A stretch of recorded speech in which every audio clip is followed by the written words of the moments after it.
an 1 de la création de l'AES, Alliance des États du Sahel.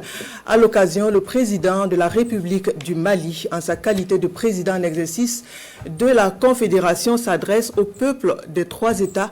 Le discours est sur fond de bilan, des luttes menées aussi, des perspectives. Pour la suite, le président Goïta salue les efforts des forces combattantes sur le front de la défense et de la sécurité, rend hommage aux populations pour leur résilience et décline les autres grandes ambitions de la Confédération de l'AES. Écoutons le résumé du discours du président Goïta avec notre reporter Jérôme Tindano.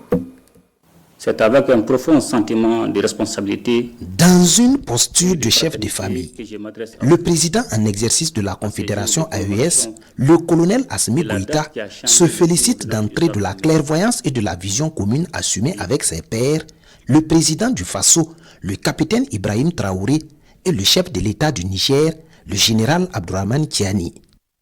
Les forces combattantes des 3 pays sont également vénérées pour les résultats engranchés en application des dispositions de la charte de Liptako-Gourma signée le 16 septembre 2023. Grâce à cette alliance stratégique, nos forces de défense et de sécurité ont enregistré d'importantes victoires sur le terrain, affaiblissant considérablement les groupes armés terroristes. Elles continuent avec abnégation le processus d'établissement de la souveraineté de nos États sur l'ensemble de leur territoire, face à des adversaires soutenus par des États tiers, à l'image de l'Ukraine qui a ouvertement choisi de se ranger du côté du terrorisme au Sahel.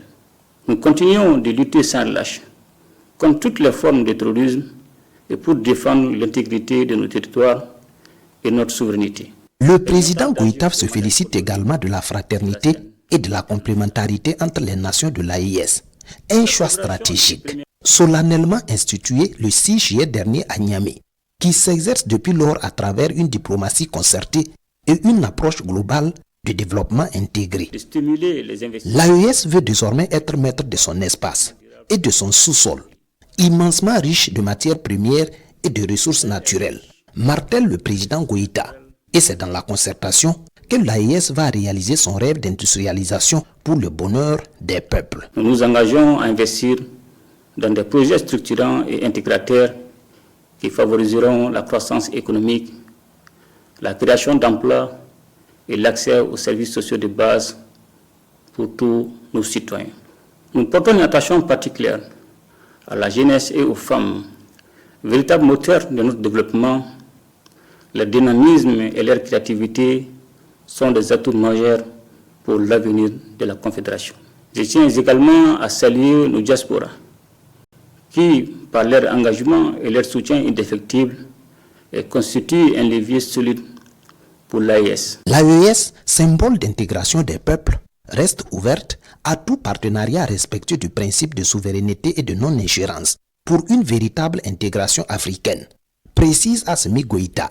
Fort des succès engranchés grâce à la mutualisation des efforts, le président de la Confédération AES saisit cette tribune du premier anniversaire pour dévoiler les grands chantiers de l'Alliance. La création d'une banque d'investissement et d'un fonds de stabilisation est en cours et nous nous attellerons à mettre en place les infrastructures pour renforcer la connectivité de nos territoires à travers les moyens de transport, les réseaux de communication et les technologies de l'information.